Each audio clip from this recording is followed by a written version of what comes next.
Praise the lord. ఈరోజు దేవుని యొక్క వాగ్దానం,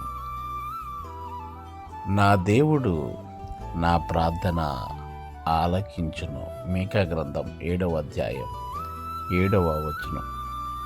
ప్రియ దేవుని బిడ్డలారా, మనము ఆరాధిస్తున్న దేవుడు మన ప్రార్థనలు ఆలకించే దేవుడై ఉన్నారు. 65వ కీర్తన 2వ చరణములు ఇలాగన్నారు, ప్రార్థన ఆలకించువాడా, సర్వ శరీరులు నీ వద్దకు వచ్చేదు అని.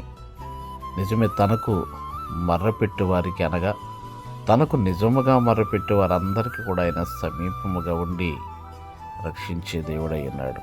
కనుక మనం ఆరాధిస్తున్న దేవుడు సజీవుడు, మన విమోచకుడు సజీవుడు. ఆయన చూచుచున్న దేవుడు, వినగలిగిన దేవుడు. మనము ప్రార్థించినప్పుడు మనకు ప్రతిఫలమును అనుగ్రహించే దేవుడై ఉన్నారు. కనుక ప్రార్థన చేద్దాం. మీ కొరకు ప్రార్థించేదే విషయంలో డేవిడ్ రాజు గారు అస్తమిస్ కాజా మే గాడ్ బ్లెస్ యు.